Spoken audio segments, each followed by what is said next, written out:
here for a good time, not a long time. Let me show you what I'm on, baby, if you don't mind. And if you wanna hate, nigga, it's a long line. I don't You're locked in with Atlanta's hottest hip-hop station.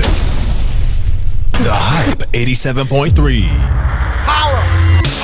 That's right. It is your girl, TampaMystic, and we are live right here in ATL on the Hype 87.3. And look who I got with me today. Official Dynasty. Yes, ma'am. Yes, ma'am. How you doing? Doing good. Glad to be here. Thank you for being here. I love the energy. Both of you.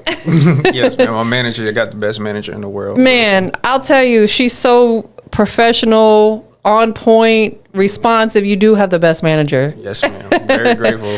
Absolutely. So let's just dive right on in because people got to understand your journey. Yes. You've been through some things. You grew up in Columbia, South Carolina. Yes, ma'am. Born in Georgetown, grew up in Columbia. You know, I moved around a bit as a kid, but, you know, it's my mom doing her best and, you know, making sure that, you know, we have everything I need, me and my sisters and stuff. So I bounced around a lot, and that's kind of part of the reason why I don't really have an accent unless I'm just back home around family a Understood. lot. Come out, but yes, ma'am. South Carolina 843-803. Always going to represent. Yes, but you reside in the A now. Yes, ma'am. In Atlanta. What brought you out here? Just the pursuit of my music career. I knew that being in South Carolina, like understanding the markets of the game and where I need to be to kind of get myself in a position to get more visibility and be seen and be heard, despite, you know, the difference in my sound a little bit, which is still Southern. So my biggest thing was just putting myself in a position where I can maximize opportunities, be seen, and just get my foot in the door while still repping my hometown back in Carolina. Absolutely. And you can get home in a short period of time if you need to. It's like a over the river and through the woods type situation. Yes, hop, skip, and a jump. Most definitely. So do you feel like artists from Columbia or South Carolina in whole have to work a little bit harder to get recognition? You definitely got to shake and bake out here. I think part of it is just, you know, actually being good, not allowing mediocrity to be the standard, you know what I'm saying? So like, and just coming out of South Carolina, people don't really have eyes on us. It's like we see y'all, but like somebody has to come to the front and let us know that like South Carolina's here type of thing. And I think that's just the vibes that we get. I don't think it's more so a lack of talent. I just think there's a lack of visibility and somebody coming to the forefront and bringing something to the table. Almost like Andre saying the South got something to say type of thing, but having somebody from South Carolina having something to say and bringing something to the table. 100%. And something that I have seen really thriving out of South Carolina is Southern soul music. I'm loving it, you know? So it's like, I love the fact that no matter what genre it is, South Carolina is being put on the map because there's so much talent out there. Yes, ma'am. Most definitely. Because I used to do events in, not Columbia. What's the other city that starts with a C? I did. It's like 2 hours from here. Does it start with a C? It's Augusta. Greenville. It doesn't start with it's Greenville. Okay. Yeah, I did a few events out in Greenville. Not my events, but people invited me to come out there to be a special guest and stuff like that. And there's a lot of talent out there. 100%, most definitely. So from 2020 to 2024, your music career came to a dramatic halt due to health complications. Yes, ma'am. While serving in the United States Air Force. Thank you for your service. Yes, ma'am. My son was military as well, so I'll salute, most definitely. Can you walk us through that season of your life? Yes. Very trying time. So basically, I just 2 weeks before I even got sick, I thought it was just like food poisoning or something because this is around when COVID started happening and whatever and whatnot. And then, I ended up just the night before, I thought like I was about to be like, I just didn't feel, when your body's trying to tell you something, and it just didn't feel right. So I ended up just getting rushed to the hospital from my base, and when I got there, like I knew something was wrong, but then, like in those Lifetime movies where the doctor walks in real slow and like something's wrong, but it's you're not prepared for what you're about to hear. So he walks in and told me, Mr. Simmons, are you aware that you've lost function in both of your kidneys? And you had complete kidney failure. Yeah, end stage renal, stage 5. So they were like to the point where my no function at all. And so I had acute end stage renal failure too. So I was fine. I was still working out, traveling, doing music. So when it's acute, you don't feel anything until your body can no longer compensate for the lack of function in the kidney. So I didn't feel anything. And so when I got there, I had after they went and did everything, I had about like 3 days to live. And then, you get told that. And that's a different kind of pressure, that I've faced. Like I've never faced anything like that. So you know, I ended up getting diagnosed with that, and then I had to be on dialysis for about 4 years, and yeah, I've had 24 surgeries since 2020 during that time. What? So, yeah, but my body's beat up. Oh my goodness, you're truly a walking testimony. Yes, ma'am. So you know. So have you had kidney transplants? Yeah, I had my kidney transplant back in 2023. All glory to God. Yes, ma'am. It's still an uphill battle because it was so late in the game that, you know, the transplant was like the biggest thing, but it's my body now is like that one car. You fix one thing and you constantly got to keep doing maintenance around it. So yes. And then I have an autoimmune condition that's not like curable. It's I do as well. Oncovasculitis. And so the thing is, like, they don't know like what caused the kidneys to fail. Could be the autoimmune disorder, because those autoimmune disorders cause so much inflammation. They attack literally everything in our body. Trust me, I've been dealing with it my whole life. And the thing is, they don't know where that came from. Exactly. Everything was so sudden. So I'm kind of just, you know, winging it, quote unquote. But I have very good doctors and everything. So like I'm right now to treat everything, I'm still battling. I'm doing, you know, a form of chemotherapy, which is called an infusion for my autoimmune condition. So it doesn't relapse and attack my transplanted kidney. And then, you know, I get checked for cancer every 3 months and stuff like that. So it's still ongoing, but I'm much better than I was. But it's a thing where I just keep the mindset of if anything does happen, at least I'll be doing what I love, type of thing. 100%. And you know, it's a lot of pressure. I try not to think about it, but you know, it's the music that keeps me at peace, and my family and friends. It's difficult not to think about. It's really, and I had seen somebody post on Instagram one time. They said you could have all the problems in the world until you have a health problem. Now you only got one, because it completely consumes you.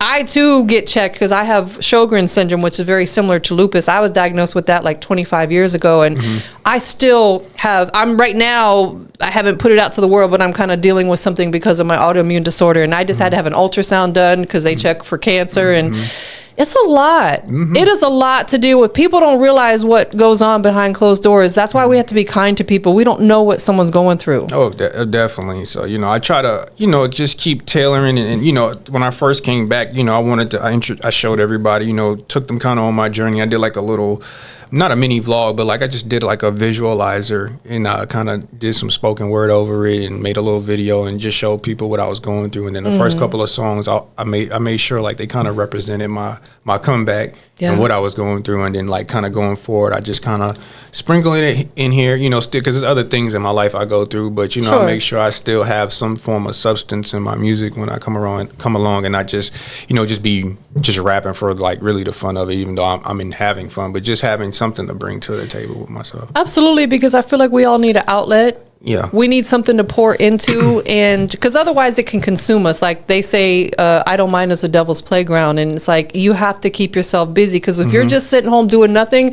it's all you think about, and you become consumed to the point where you can almost make yourself sick. I've done that a couple times. And my business partner, he's on dialysis right now 3 days a week. He has been for about 5 years now. He's still waiting for his transplant, and it's difficult. I see what he deals with as well. It's very, very difficult. And very strenuous on the body. Like trying to get a kidney is like trying to get a record deal. Really, he's been waiting 5 years. Because it goes off your blood type. Then they got to check your labs, make sure you're taking care of yourself on dialysis, so that way when you get a kidney, they can at least trust that you'll take care of it. And there's so many different factors that goes into it, and all the other politics too. But you know, that just comes with the world that we live in. My goodness. Well, you're truly a walking testimony, and it's good to have you here, you know, because it's one of those moments that really makes you value life so much more, because literally you could be here today and gone tomorrow. Exactly. I lost my sister to cancer at 41, and she found out in April. She died in May. Like literally, she didn't even get a chance to go through anything, and it's just like, that's why I do to the best of my ability to take care of myself. Yes, man. That's all you only get it. You only get to do this once, so you might as well make the most out of it. Yeah. And you know, cherish the moments, the experiences that you get. You know, because like they say, life is what you make it. Life is what you make it. Definitely. So, how did serving in the Air Force shape your discipline as an artist? Oh, just attention to detail. Like I've been like real like picky and strict about like beat selection, making sure that I just deliver the best product possible. But like when you're serving and you're in that type of environment, there's a lot of pressure on you to to make sure that you're on top of your game all the time. Things have to be in a certain order. And I was a paralegal, so Okay. you know, I worked in the worked in JAG, and you know, there's a lot of pressure to make sure that you know, documents are right, that you're reading through laws, understanding them. How you have to be able to articulate yourself, articulate that to high-ranking commanders and officials that you're talking to. You know, being young, because mind you, I'm in my early 20s, and I'm talking to somebody that's, you know, an 06, you know, that's seasoned, a seasoned veteran, and all that type of stuff that's been in.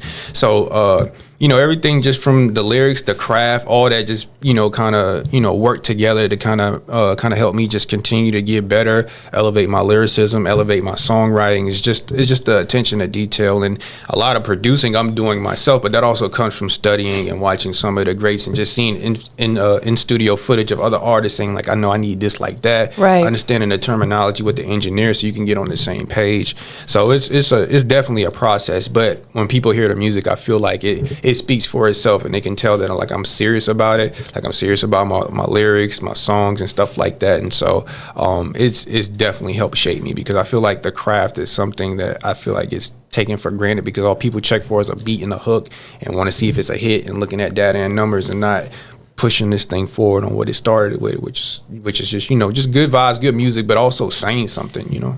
Substance. Yeah. Which I feel like a lot of, and it's no shade, but a lot of music that's coming out today lacks a lot of substance, you know, and it's like, I guess it takes all kinds to make the world go around, but I like music that has a little bit of substance to it, you know, like, tell me something, let me learn something from you, let me get that human element thriving. Or even if it's, even in my thing too with the substance thing, because I feel like, you know, sometimes it's a little, people kind of really take it, make it something bigger than what it is, but sometimes you can say something without saying too much, type of thing. Even down to your metaphors and similes, like being a lyricist, I feel like it's very crafty and skillful to be able to say something, or say a double entendre that may on the surface look like, oh, I'm just saying this, but then when you look behind the meanings, like, oh, that's what type of time he on. So I think, you know, substance has its different variances and nuances that you can play with as a lyricist, but you know, like I said, it's an art, so it's coming in so many different ways, and you just kind of gotta find your niche. But I'm totally with you, because I just, like I said earlier, I just feel like mediocrity is the new standard. Yes. And I think long as something catchy and there's a beat to it, I just feel like the game is so numbers driven and more. And I get it's the record business, you know what I'm saying? Like, talent aside, feelings aside, I get that, but let's everybody wants to get a podcast and talk about the culture until it's time to actually, let's see what we can do about it. Let's find like talent, let's get certain things out of here. So I just think it's twofold, but I'm totally with you too, because I really pride myself on, you know, lyrics and songwriting, just making great songs and find that balance between making something catchy but also displaying what I do as a lyricist. So Do you write all of your music, or do you get in the studio and never punch in? Like, oh no, I write it all, then wherever I feel like I need to tweak, I'll punch in certain areas depending on the vibe, just to make sure that it's right. Because, you know, like when you're writing, you know, you got in your mind what it wants to sound like, but when you get in there, you got to exude the swag and lay it over the beat, 100%. And then hear how you sound. You got to be like a mechanic, a wizard in there, and keep tweaking. That's I am. I be driving my engineer crazy, but it be all worth it at the end of the day. And shout out to Advanced Vision, my engineer. That's my homie. Oh, this man's so connected. Every time I say his name, somebody knows. Shout out to Advanced Vision. Yeah. Like, so I don't, maybe you do or don't. Do you know Javinci Royal? He spends a lot of time over there at his studio. Nah. I just, usually when I go, I'm usually just locked in there with Vince, but I do see people coming in and out depending on appointment time and stuff, but I haven't ran into that person. Yeah, I actually, years back, I used to manage Javinci Royal, and that's where he does all his work, is with Vance. So I've done a lot of work over at his studio, like listening parties. We film music videos there. He's such a good dude. You're great. That's why your music is quality, like not on the engineering side, because Vance he's a beast with it. I tell him we like Kobe and Shaq when we go in there, man, because it's every time I can paint late, I can have the vision, and then I just usually lay it to him and tell him kind of how I want the direction of the song to go, and you know, we'll get there. And so I built a rapport with him over these last several months since I started back recording, because that's where I went, and then I another engineer I use is KJ, the producer, who's been kind of with me from the start. Got you. And whatnot. So shout out to both of them. Yeah. It's funny because when I first moved to Atlanta back in 2013, that's when the mixtape era was still real heavy. I was actually going to his studio before I had my own equipment to record my drops and stuff for all my mixtapes. So shout out to Vance Vision. Yes, man. Good dude. Shout out Vance, man. So now that you're based in Atlanta, what would you say is the biggest energy difference between Columbia and Atlanta when it comes to the music scene? I just think that it's just the variation and the variety of artists, and just the sound in general. And then there's also like a cultural difference in South Carolina and Atlanta, because South Carolina is more, I would say, rooted in slang and stuff a little bit different, because you got Geechee and Gull and all types of things down there, and then Atlanta is really urban, and it's kind of, if I could really describe it, it's kind of just like the traffic here, honestly. You're going to get it in so many different type of ways, but you're going to get to your destination and where you want to be in terms of sound and the vibes here. And so, I just think that culturally, Atlanta, epitomizes when you're talking about the Hollywood of the South, in terms of, like I say, sound and just style and just the energy here is very, and then the nightlife too, even though I think the nightlife's been kind of on the decline all across the U.S., but just the environment and what, the aura that's around Atlanta, you get that and with the artists and stuff too. Right, because I feel like a lot of people out here truly have that hustler mentality, entrepreneurial mindset, like a lot of go-getters out here, a lot of successful people that come here that aren't even from here and build businesses here, and it's beautiful. The culture is amazing. Yeah, they say if you can make it here, you can make it anywhere type that of thing. I think that's what I think a lot of people gravitate towards Atlanta for. Similar to how they say it up in New York and whatnot. So and when you see the growth and how in the media Atlanta's advertised, it makes people want to gravitate and come here and think that they can accomplish anything they put their mind to. So, and I feel like they can, but you got to put in that work. Yeah, it's funny because my last guest that you met, he and I, because he's from Boston, and we talked about like people come here thinking, oh, I'm just gonna come here and get on. No, you got to come here and put that work in. Yeah, definitely, definitely, especially an out of towner, because they already complain. Like over 1,000 people move here a month or something. Like the numbers just is ridiculous. So nah, for real. And if you have a job, don't quit your job. Don't come here thinking you just gonna live off of rap money. Exactly. Keep your job. Let nobody trick you out your spot, man. You better work and make the dream work. Whatever you got to do, you got to do. It's a part of your story. So I wouldn't let people, get their minds altered by what people are saying on the internet about not working and not being able to provide for your career or fund your career when everybody's telling you to invest in yourself. Now they're telling you not to have a 9 to 5. Yeah, it's that to me makes zero sense. Like, I don't know if they got some sort of strategy that I don't know about, but just looking at it as a big picture, I'm like, well, how you gonna fund your career if you don't have any income coming in? It must be for the clicks and views then, because that's what's bringing in the checks apparently. Nah, for real. So let's talk about your current single. It's called 100 Nights. What's the story behind the record? Just like we were talking about earlier, just living in the moment. Most of my 20s were gone to just my health. So like as I'm trying to get better, I want to live it up, live every moment, cherish every moment, go out and being in Atlanta and the nightlife and just kind of just living, what I'm saying, type of thing. Not everything's gonna be like a sob story or anything like that. Like a part of the music I make is just tapping into different things. So with 100 Nights it's just the vibe. Like I say in a song, I don't go with the flow, I am the vibe. You know what I'm saying? Just coming out, popping your stuff, letting despite what I'm going through, I'm not looking like what I've been through. So when I say 100 Nights, when I'm stepping out or when I'm doing that type of thing, it's just to set the vibe, get yourself going, and hey, one night only. I'm from out of town, but we'll see what happens, honey. And I appreciate you, really being open to sharing your journey and your story, especially during the time when you found out and, you could have lost, you were near death. You almost lost your life, because people need to hear that. A lot of times on social media, people only put out the good stuff.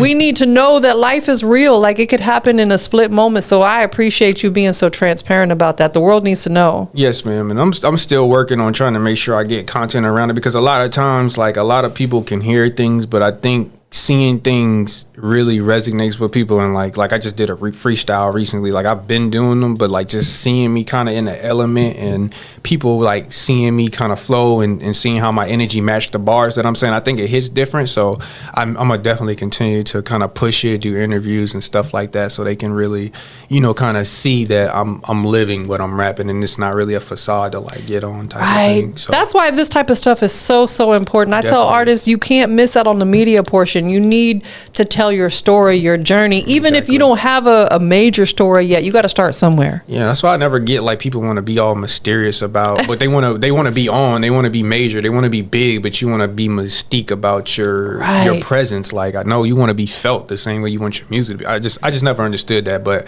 with me, I'm all for, I love being seen, I love articulating myself and talking to people and just building genuine relationships so people can see who I am, just not just a rapper, but just as a person. As a person, because you're a human being. Exactly. You know, and it's like people lose that human element sometimes. And that's what I was saying earlier in the music. I want that human element. Like I love people telling stories in their music, because I feel like that's what we can relate to. Exactly. You know, I can't speak for everybody, but at my big age, that's what I like listening to. So during the time when you had to take a pause from music, you know, and you're going through these health issues, what were some of the biggest things that really like kept you motivated and not to give up during that time?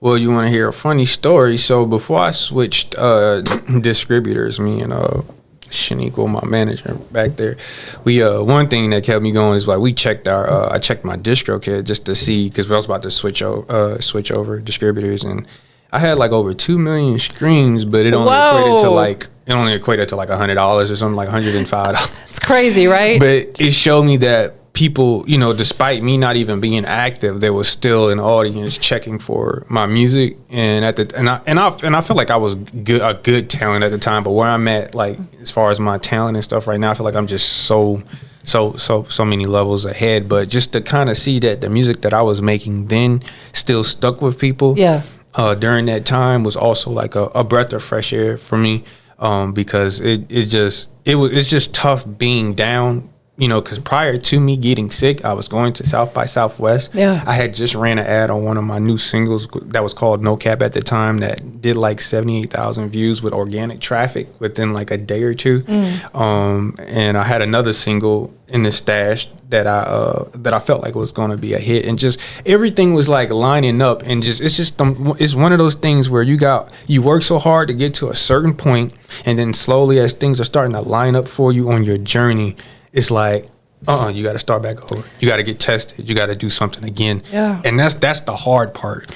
But it's the mental fortitude that I just kind of stuck with, knowing that, you know, if this is going to be the end, it's going to be the end. But if it's not, I got to find a way to bounce back. And that's what kept me going. And just to see my family and friends who sacrificed, who sent me things, who, you know, who just was there for me at that time. And if I needed anything, you know, and that just motivated me to like keep really going, because a lot of people sacrificed for me, to just still be here and to still be able to function and just to even be able to walk again. So it's just doing it for them, and just doing it for myself, and just for the love of hip hop, because I love hip hop. And you know, that's what keeps me going. It's just the unconditional love that you get, and just to see people who really care about you and believe in you. Right. I feel like when you go through dire times, whether it be your health, maybe financial, whatever, you see who is really down for you. Not only that, you find more about yourself than you'll ever know. And so I'm still learning and evolving as a man today, but I learned more about myself then going through that than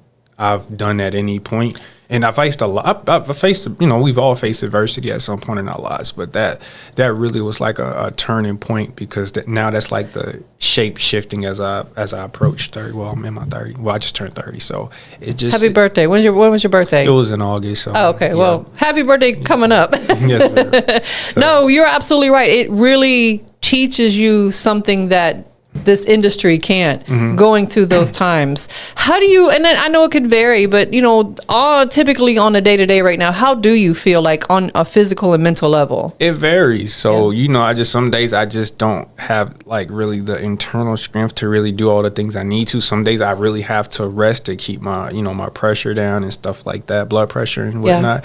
So it's an up and down thing. Like, it's just one of those things where you kind of have to, like as my grandma would say, you literally have to take it one day at a time. And there's so much that I want to do to continue to have the momentum and get my career off the ground. But it's not a rush. I'm young. Like I keep reminding myself that I still haven't even hit my prime as a man yet. So it's just, it's tough. It's very tough. I'll be sitting here lying to you just if I said I didn't feel anything, or just, I'm never too cool for school. Like, this is what you hearing, what you seeing is just, me trying to really show you that, like, I'm a walking testimony. I'm not going to look like what I've been through, but I'm still battling type of thing.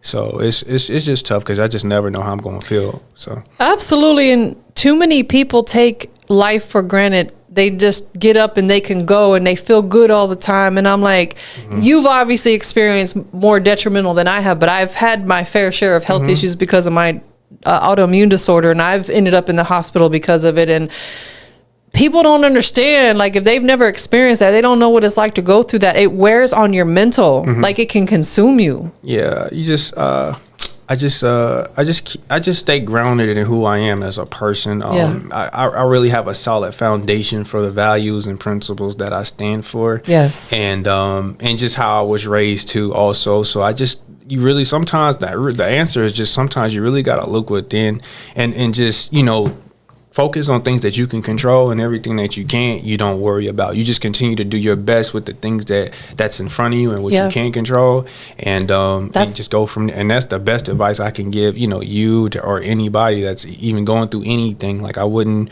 worry about what I can't do, more so what can I do now to make sure that I can get the best result in the future. And if it doesn't go my way, at least I can live with the results and then learn from it, because it's still a win, whether it's an L or a lesson. Man, that is a beautiful piece of advice, because we oftentimes worry about things that we have no control over. Exactly. We have to pull the positive out of every situation. We have to focus on what we do have control over. And I don't say this to sound grave, but because I want to live a long, long time, but I've also come to somewhat a comfort with myself that when it is my time, I'm okay with that. You know what I'm saying? Yeah. I'm just going to live these days that I'm still here to my fullest. And you put in the work. I walk in and see Lucci and all these plaques, bigger ring, and I'm like, she definitely done lived and definitely you definitely just made your stamp on the game, and you continue to make the stamp. So I just want to salute you for that. I appreciate it. And I wanted to do it on air and not just tell you when I walked in, because your work and all your hard work and the opportunities that you give people also needs to be celebrated. Thank you. Just coming from an artist, getting this opportunity for you, I just want to say thank you. Oh, you're welcome. For the groundwork and just pushing the game forward, and just adjusting and allowing artists like myself to come in and try to find our way. So that's really big, because that's what hip hop was built on. It's a community, and you've definitely built that and put in the work. So I appreciate that, and I thank you too, because it's artists like yourself that define me. I wouldn't be here doing this if it wasn't for artists like yourself. So yes, ma'am. You deserve your flowers as well. Thank you. A bouquet, please. Yes, exactly. A few of them. Yes, ma'am. So what does success look like to Official Dynasty in this new chapter, coming back, and what does it look, if you had to define it for yourself? Just getting it to a point where where I'm living the vision that I sought out for myself, and I'm just at that point where I can say that I made it. Part of it's just retiring my mom and making sure that my family's good, and then outside of that is just living the dream, honestly, touring, interviewing, sharing my story, getting into some acting, just making sure that I've done everything that I wanted to get from music. And so that is my ultimate end goal. Once I do that, I'm good. I'm good. I'm peaceful. I'll be at peace with life and everything. It won't be anything else I need to do because this is it. You know what I'm saying? Like, this is it for me. I get a chance to, you know, I stay disciplined enough to really I can really go after my dreams. You know, I'm single, no children, no pets or no nothing. I can literally just wake up, focus, you know, just outside of my health and just go after what I want to and put in the work. So for me, it's just making it, just being recognized as one of the best artists, you know, to do it, just bring what I bring to the table, get my recognition, retire my mom, take care of my family, and just, you know, keep my fans happy and just be one of those that gets mentioned as one of the greats. That's all I care. That to me is making it and just leaving a lasting impression on fans. That is the true definition of success. I love it. Yes, does your mom live close by, or is she in South Carolina? She in Columbia. She comes once a month to make sure her son is good. Yeah, make sure you're always gonna be her baby. Yes, ma'am. Ain't no official Dynasty over there. She don't care about none of that. You better make sure you good to rap. So she makes sure that she comes up, because it's like I said, it's a team effort with my family, making sure that I get, you know, everything I need to. But yeah, she's right there. She's right there rocking, blasting the songs and turning up to them. That's where I get some of my personality and vibe from. Definitely my mom. Shout out to your mom, most definitely. My son is actually older than you. My son's about to be 32. Okay. I got a whole grown man, y'all. But I tell him, even at his age, I'm like, you're always going to be my baby. Yes, ma'am. That's never going to change. And I'm sure your mom has the same sentiment as well. That's beautiful that you guys still live fairly close, that, you know, you can see each other often. And that was part of the reason why I moved to Atlanta too, because I have family all around this area to be close, to kind of help me get to appointments and stuff, especially early on when it was really rough. So yeah, that played a part into it too. Where were you based at initially for the Air Force? Did you move around a lot? I mean, I did a couple of TDYs, but I was in Valdosta, so I was driving back and forth up here on the weekend doing my music goes. I have to record, shoot a video, drive back, go back to work, come back up. If she calls me and say we got an opportunity, I got to drive back up. And that night I saw you. Yes, that night I saw you. I was driving back to go back to Valdosta to back to the Air Force, because I had to go to work that next day. So I had a show. It was late. I went on late, and then I had to go back to Valdosta and then go. So it was a constant grind of just driving 3 hours back and forth here to make my dream work. So that's another part of the story that I kind of gets left out too. But you know, like I said, as I do more of these and share that's another thing. So when you want it bad enough, it don't. Because coming up, the drive ain't bad. It's just leaving when I'm gonna cry in the car, like Red from Friday. Because I do not want to go back to, like, I had some. It's not work when I'm doing it. It just feels right. This is what I want to do. So it never felt like work. So absolutely, when you're truly passionate about something, we make a lot of sacrifices, and we're okay with that. Lots of late nights, long drives. Like I've even drove from here back to Tampa, did a show, and literally got back on the road and drove back the same night. I was exhausted. I'll never do that again. But it's that sacrifice that we make, you know, and people don't see that.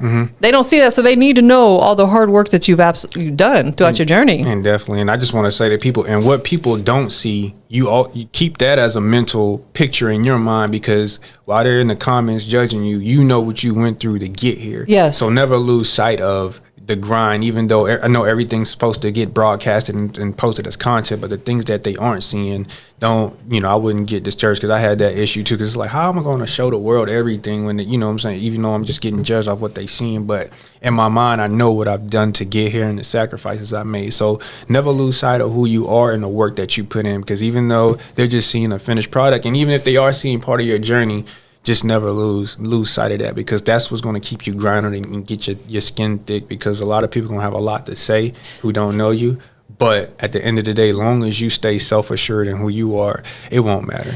People always got something to say. I don't care if you're doing the best, the worst, or anywhere in between. Somebody's got something to say. Of course. Oh, especially on social media, boy. The trolls be trolling. Everybody's an expert too, right? Everybody's a health expert. Everybody's an expert at this. I'm like, some people say, yes, you got to do this. Others say, no, absolutely, this is terrible for you. It's like, we got to find what works for us, because everybody's body is different. Everybody's journey is different. Especially when it comes to music, because everybody swears if you just do this and you just post this, you're going to blow up and you're going to find, like, it is what it is. I mean, I think the good thing is the accessibility of information that you have as an artist that our pioneers didn't have coming up. But at the same time, you still got to understand what people are are saying and what's going to work from you and where you're at in your journey. So I try to take it that way, because it is frustrating to hear people talk about a certain thing and then they go do another. So absolutely. And you got to, be open and willing to try new things, you know, because I feel like that's where growth comes in, is being uncomfortable. You got to try new things. Even if you don't want to do it, sometimes you got to go do it. Yep. And being told no. We're going to be told no our entire life. It's what we do with them yeses that count. Thank you. Period. That's exactly the mindset you got to have, and not take the no personally. Like, understand what, get what they're saying, but also see it as a way to improve or motivate you, because that's what I do. 100%. So if your younger self, prior to the health problems, prior to the music journey, could see where you're at right now, what do you think that your younger self would say? Keep going. Don't get content. You're doing a great job, but there's still more work to do. Yeah. And that's the mindset you got to have.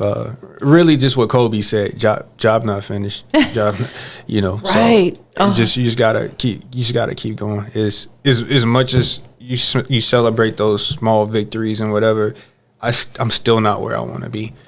But I'm proud of how far I've got.